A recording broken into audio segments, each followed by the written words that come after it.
Hello everyone, it's David from Automotive Press. I have a very interesting video this time because I'm going to be comparing three fully electric vehicles that are all based on the same platform and same architecture.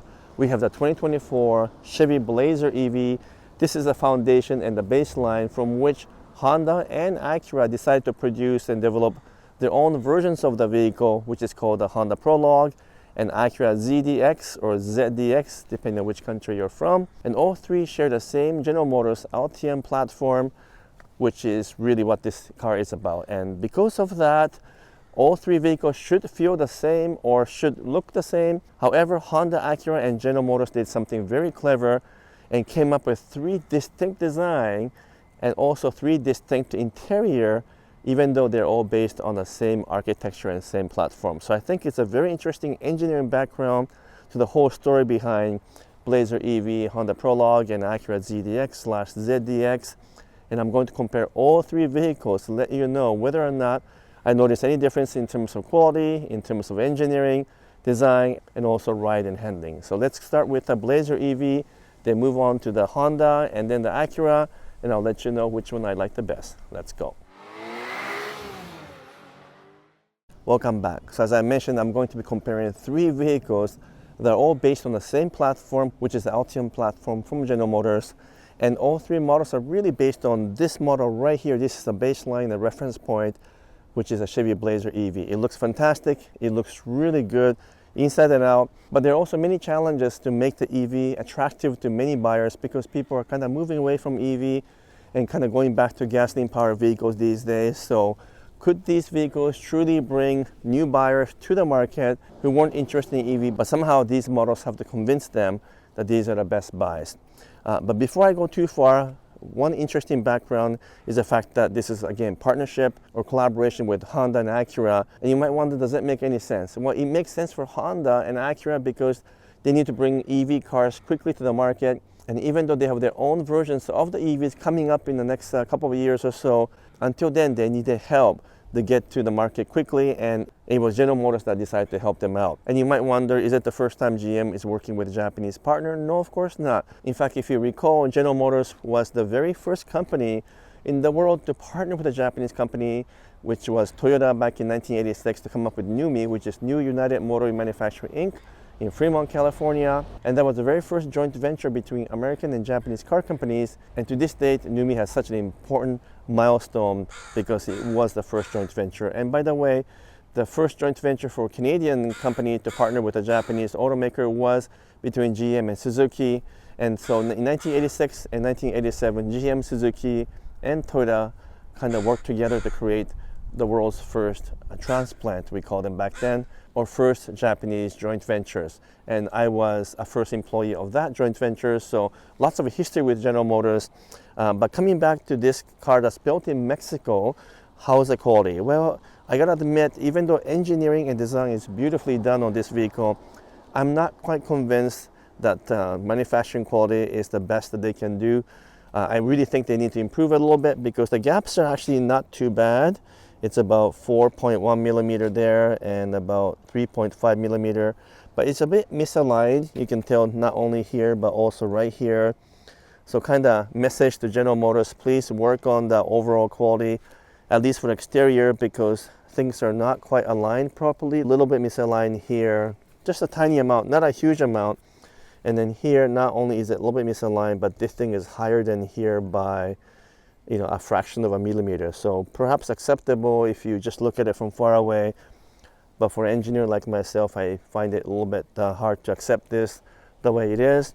The gap in the back is also a little bit wide. This is about 4 millimeter. And sorry, I forgot to tell you about the gaps over here. These are all about 4 millimeter, but this part is 3.5.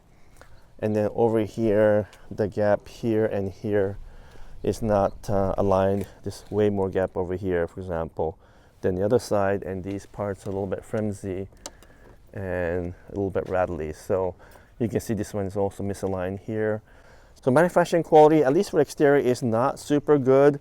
It's a first year for this BLAZER EV, so I'm somewhat forgiving about the situation because the paint job is actually quite good, but they really need to work on just the overall alignment of the panels, and then to some of the plastic parts looks like it's a little bit misaligned as well. Let's take a look inside to see if the quality of workmanship and also the engineering is good or not. Let's take a look. So now I'm inside the BLAZER EV, and I'm glad to say that the interior is better finished and has better quality than exterior. And also we don't have too many hard plastic. These are actually soft plastic right here. This is hard, but this is soft, and so I'm glad the materials are actually quite good.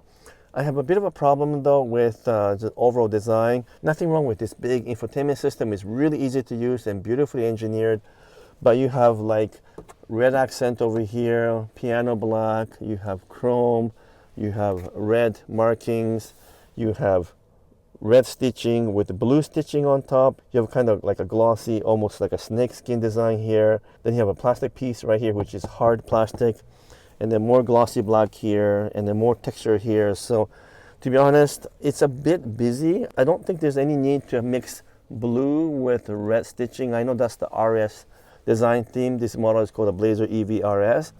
But even these red lines looks cool by themselves, but together as a whole package, I think it looks a bit busy.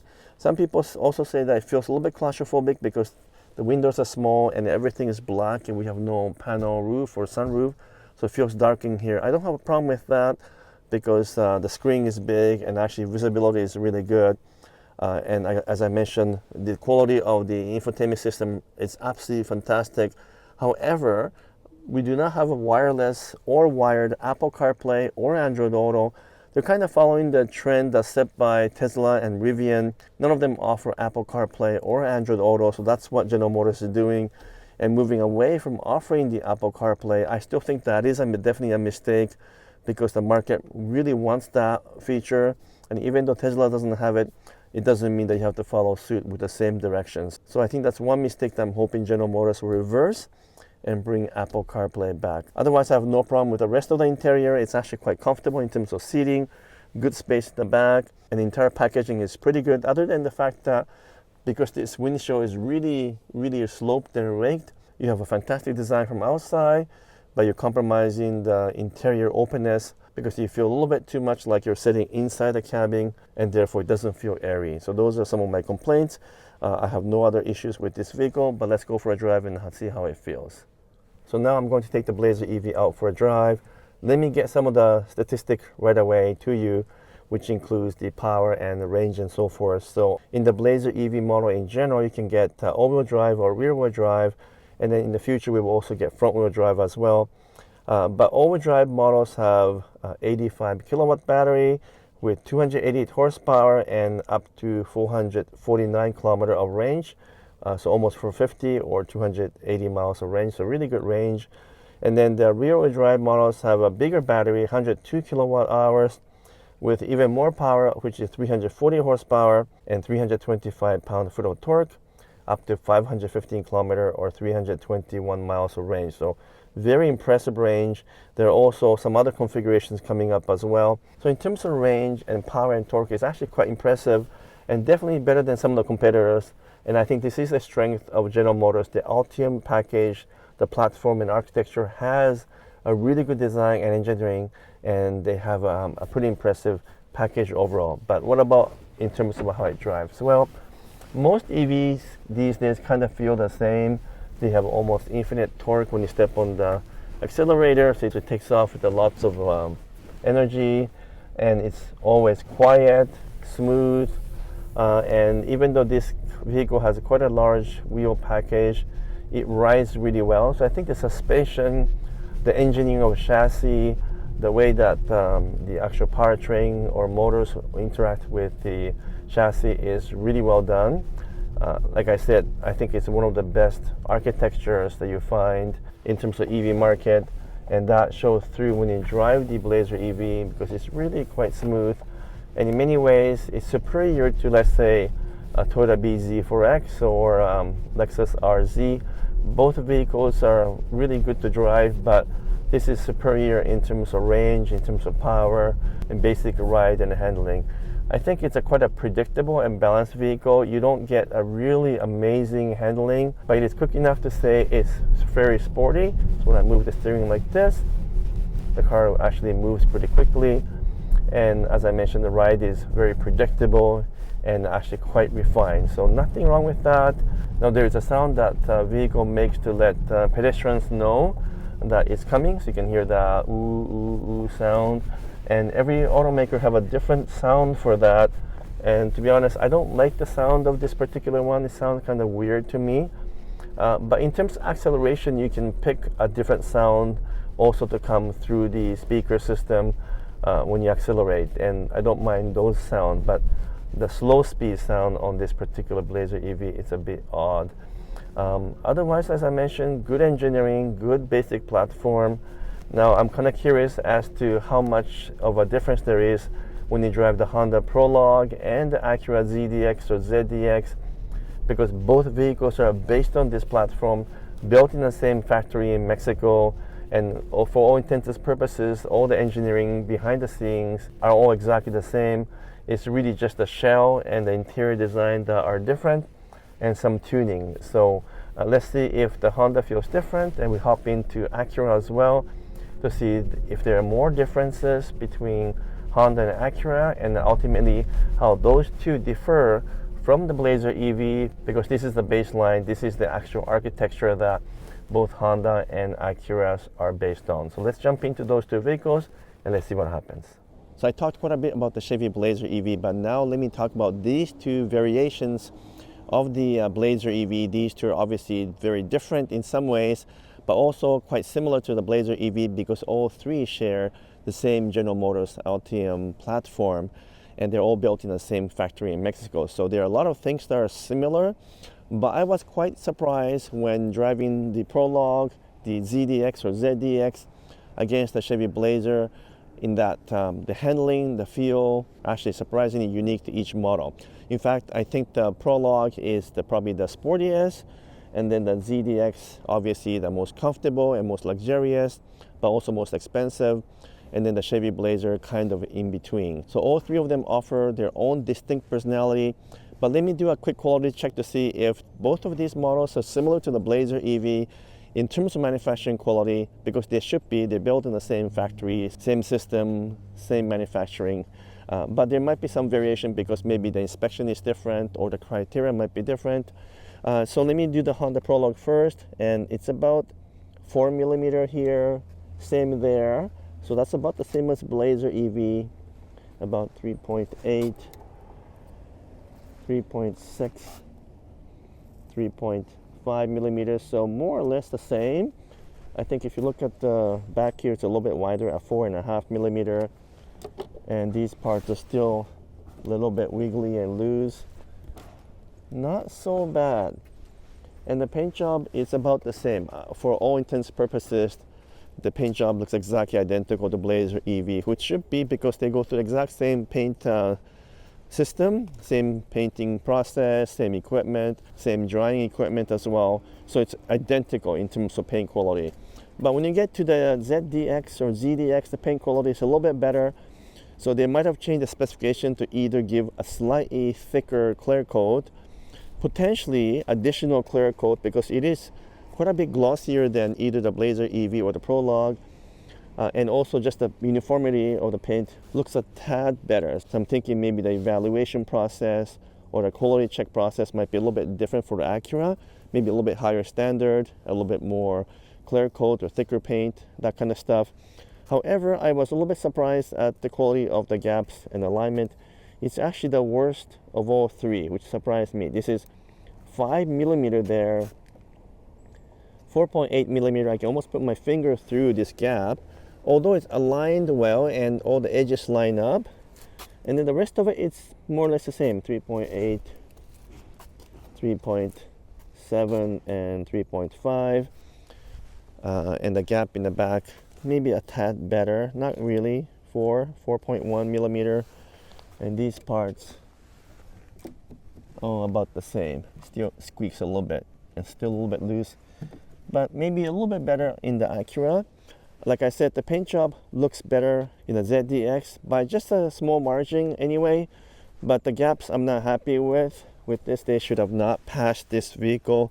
It is an early production model, so I'm going to be a little bit understanding. Even this charging port is quite loose here and actually sticking out. It might be defective because it's pretty loose, and this whole thing is a bit loose. I suspect maybe one of the pins underneath here have come loose on this one. So I was hoping that maybe Acura would be the best built one, but not necessarily in terms of exterior body panels anyway. So now I'm going to go and take a look at the inside, show you some of the difference between these two, and we go for a drive. And that's when I'm going to be able to point out some very drastic differences between the ZDX, the Prologue, and the Chevy BLAZER EV, because they all drive quite differently, and I'll explain to you what the differences are so you can decide which one might be the best car for you. Okay, so I'm inside the Prologue now, and they tried to make it look like a Honda, both in terms of exterior design, interior design as well. And I do admit all three manufacturers, Acura, Honda, and General Motors for Chevrolet, have done a really good job of carving out their own style and character, not just in terms of design, but also the driving feel, which I'll talk about in a minute. So I'm actually quite pleasantly surprised as an engineer that they spend this amount of time differentiating all three models. So I take my hats off to these engineers who invested the time to make each model look like their brand model. So this one obviously has the Honda look, but maybe too much piano black to some degree. This is all General Motors. This is all General Motors. I know you might have heard from somewhere else that it's kind of a Honda influence package, but no, this is 100% General Motors. The only difference is that both the Acura ZDX and also the Prologue do have Apple CarPlay and Android Auto, which is not the case with the Chevy BLAZER EV. They eliminated that as part of the corporate plan to eliminate Apple CarPlay and Android Auto, which I think is a huge mistake. But anyway, we do have it in this Honda Prologue. But the screen size is smaller than BLAZER, smaller than ZDX. This is also smaller, simpler design. Again, it looks very much like a Honda feel, but it is still 100% General Motors because all the parts and so forth are identical. The stalks, the transmission shifter, the buttons are all sourced from GM. The design here is different, and thankfully you get somewhat softer plastic here, but there is a little bit of a kind of looseness, I think, overall. Unfortunately, due to being a new model from a Mexican factory. Nothing wrong with cars being built in Mexico, but I think because these are new platform, the overall fit and finish could be a little bit better. Having said that, like piano black and everything else looks good, and I can't really fault anything in terms of basic design. I'm glad that all the buttons and controls are still there. GM has a good infotainment system, and it's also pretty fast. But it is cumbersome. There's some section that's nested pretty deep, and therefore you have to go into a sub menu to change something. So I find that a little bit frustrating overall, but it is fast and responsive, and it is based on Google system. So that's actually a good thing. In terms of comfort levels for things like a seat and everything, it's all good. All three models are actually very similar, and they have a really good comfortable seats and supportive seats for that matter. And the designs for the center console are also very different. Very simple design on the Honda Prologue, which I actually like it a lot. But let's take it for a drive, and then I'm gonna hop into the ZDX or ZDX and then do the exact same thing, take a look at the inside and take that for a drive. And then finally I'll conclude by telling you what the differences are and how you can decide which car might be the best one for you. Okay, so now I'm driving the Prologue, and like I said, all three vehicles are basically nearly identical in terms of engineering, platform, and chassis. But here's one big surprise. The Prologue is available only as all-wheel drive in Canada, but in the US you can get it as a two-wheel drive, and it's actually front-wheel drive. But in the case of ZDX, it is also available as two-wheel drive in the US, and it is rear-wheel drive. So it's kind of odd. The Chevy BLAZER is also rear-wheel drive, so I'm not sure why they decided to do that, but I guess Honda being Honda, they want to maintain their front-wheel drive bias. But in Canada, all models are all-wheel drive anyway, and so it doesn't really matter. And also keep in mind that the power and torque are quite different. The Prologue has obviously a lot less power and torque compared to ZDX, and compared to Chevy BLAZER, it doesn't offer the same range of power and torque because the BLAZER can be equipped with a very basic system, much like the Prologue, but it can also be equipped with a high performance version, which is the RS or the SS. That's coming a little bit later on. Whereas in Honda, you don't get the high performance version available. You have to go to Acura for that. Still, what I was surprised is that the steering feel is the best in the Prologue. It has the most Honda-like feel, most direct feel, even though it's an EV and therefore oftentimes steering feel can be very numb. I actually think it's quite decent in the Prologue. I feel like the steering effort and also the feel when you turn left and right like this is the most accurate feeling. Not by a huge amount, because all three models are more or less the same, but the Prologue does have the most pleasant overall steering feel. And so obviously Honda engineers must have played with it, tuned it, calibrated it a little bit differently, and despite having the exact identical system, it's interesting that they were able to calibrate a little bit differently. So I wish the Chevrolet engineers actually learned from Honda a little bit, because the BLAZER EV steering is a little bit more numb. Obviously the Acura ZDX has the softest feel, and not necessarily the sportiest feel, but it does have an immense amount of power and torque because they have the high output version. More on that as I jump into the ZDX. The other thing to keep in mind is that the ride is also very firm in the Honda, again trying to mimic maybe Honda products in general. And so I would say the ride is the stiffest right now for the Prologue compared to the ZDX and the BLAZER EV, but not uncomfortable by any means. It is just stiff and maybe sporty, but again, it feels most buttoned down. So in terms of driving dynamics, I like the Prologue the best because I like a sportier feel, I like the direct connected feel, and I don't really care too much about whether it's the quietest car or it has the most amount of power. Those are not as important to me as the feel of the steering and the general driving feel. So I'm really happy that Honda was able to tune this and calibrate this to make it feel like a Honda. Now let's hop into the Acura ZDX or ZDX, and I'll tell you what the difference might be. Okay, so let me jump into the Acura ZDX now.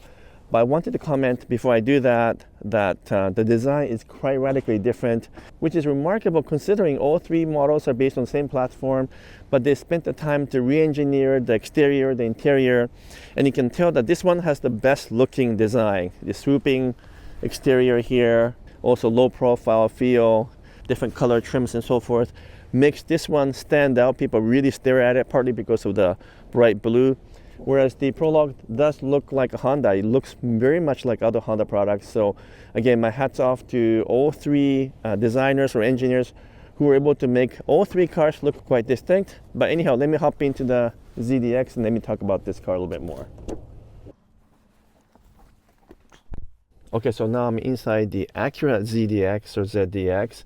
And again, a lot of the components are similar, but everything's a little bit larger, but the basic design is the same as the Prologue, sharing the same system as the BLAZER EV, exactly same buttons and controls here as well, and even the center console and the glove compartment are all basically the same. So not a huge difference, but they try to make it look more like Acura by having this huge cover here with the stitching, and of course some of the textures is different. I think the overall feel is the best in terms of interior design. I like the kind of matte gray finish here, as well as lack of piano black. And the basic look and feel is definitely better in the ZDX. I think this is the kind of Acura philosophy of keeping something very simple, but have lots of stitching on it. But functionality-wise, practicality-wise, for intensive purposes, the two are the same and not all that different from BLAZER EV as well. But it does feel more airy than the BLAZER EV, so that's one thing I noticed. The seats and everything else are all the same in terms of feel, just slightly different in terms of design. But the Acura ZDX, the main thing is that it comes in rear-wheel drive in the US, but only all-wheel drive in Canada, and it is the most expensive of all three, and it's offered with top trim level, so it has more power and torque than the Prologue. And if you go for this one, which is a Type S, you get the most amount of power and torque, and you even get air suspension. So lots of upscale features. So let's see how the thing feels on the road. Before I go for a drive, just a few important facts. This one has 500 horsepower. It has 544 pound-foot of torque and up to 447 kilometers of range, or 278 miles. So much more than the Prologue in terms of power. in terms of range, in terms of torque. Kind of mimics the high performance version of the BLAZER EV, which is also available with a massive amount of power and torque. In fact, even more than the ZDX Type S. So they all have a different kind of range and different strengths and weaknesses. But what I wanted to show you now by driving the ZDX is that this is the most comfortable one, but surprisingly, it's also not the best feel in terms of steering. That recognition goes to the Honda Prologue because it has the most direct feel. So let's go for a drive. Now, because the ZDX has air suspension, it is definitely the most comfortable of all three. The Prologue is a bit too firm. The BLAZER EV may be feeling just about right. I believe you can get air suspension in the BLAZER EV as well, but this one comes standard, at least in this Type S format, and because of that, it's super comfortable. And even if you go around the corners really quick, it's actually pretty sharp and stays flat, so it corners well, it rides well. So in terms of suspension and chassis dynamics, this is probably the best one among the three. And like I said, all three models have a very distinct character. The Acura ZDX does have a slightly lighter feeling in terms of steering, not as good as the Honda Prologue, which I think has the best steering feel, but it is definitely the most luxurious feel. And this one has the Bang & Olufsen stereo system, so it has the best stereo system, but not the largest screen, because that title goes to BLAZER EV, which has 17.7 inches of combined infotainment screen size. But coming back to the Acura, it has immense power and torque, as I mentioned. So when you step on it, it goes like crazy. And the overall handling in terms of around the corners and being able to maneuver around busy streets are probably the best among the three. But it is also the most expensive, so you have to really decide if you like this one. Now, it's really interesting that Honda has decided to produce these two electric cars to make sure that they have EVs in the market very early. But this is the last iteration, because the next version of Honda Acura electric cars will be their own version, not based on GM platform, and will come out maybe in 2027 or a little bit later, potentially with a life-changing solid-state battery. So that's very exciting, and therefore you only have a couple of years to buy this if you really wanted an Acura electric car and you love this design, which you might because it is beautiful, and you don't really want to wait 3 or 4 years to buy the latest version of the Honda's EV system. Then, well, you've got to buy the ZDX now before it's gone. Having said that, if you decide you want to wait, you've got nothing to lose, because I think the EV market is still not all that mature and the technology will continue to improve, especially the battery. So the longer you wait, actually, the better they get. And so I've been telling everyone to maybe hold off a bit on buying EV and just wait a year or two, maybe potentially 3 years, when the solid-state battery comes out, and you can potentially get up to 1,000 kilometers of range in just 10 minutes of charging. Then the EVs can finally become mainstream. Coming back to ZDX, I think it has the most balanced feel, though, in terms of ride, handling, and overall drive. It is also still very quiet. Also, this one feels like the most well put together. Even though I wasn't happy with the exterior quality in terms of panel fit, otherwise the general feel is that this one feels really tight. Everything is quiet. I don't see any squeaks and rattles that I heard a little bit in the BLAZER EV. And if you're in this vehicle as a passenger and you close your eye for a moment, you could be convinced that this is indeed an Acura product. Even the low-speed humming noise, which is built into all three cars, are the quietest and most acceptable in this ZDX.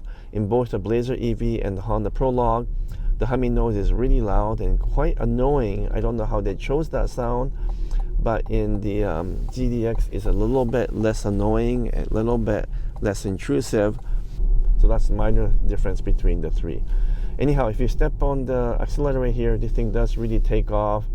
Not everyone needs this amount of power and torque, but if you have to buy an Acura, well, then buy the Type S if you can afford it, because it is super fast and therefore kind of fun to drive when you step on the accelerator hard. So now I'm taking a ZDX over a really bumpy road in the back alley here just for testing purposes.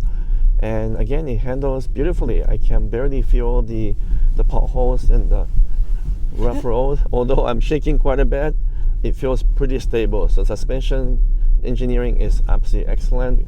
Acura did a great job with that. And yeah, it still gets a little bit shaky, but overall really good. So which one do I like the best? Well, I think in terms of driving character, I actually like the Honda Prologue the best. because of the good steering feel, a solid feel. It kind of feels like a Honda overall, even though the suspension is stiff, which I don't mind. And the price is right because it's a very reasonable price. And I don't need a huge amount of power and torque. So I think the Prologue kind of gets my nod as the best among all three. But if you absolutely want to have the most luxurious model with the best suspension and the most amount of features in terms of luxury features, such as the beautiful stereo system that we have, then probably the ZDX is the best one, especially because the exterior design is beautiful. But in terms of value, maybe the Chevy BLAZER EV has the best value because you can get as much or even better performance than the ZDX, but at a lower price point. And it has many more standard features compared to Honda Prologue or the ZDX for the same price. Although the price difference between the BLAZER and the Honda Prologue is not as much as you think. It's actually pretty close. So I hope this was helpful for you to decide which vehicles you want. Most likely your decision will be based on your loyalty to the brand, because if you always bought Acura, you'll probably buy the ZDX. And if you always liked Honda, you're going to buy the Prologue.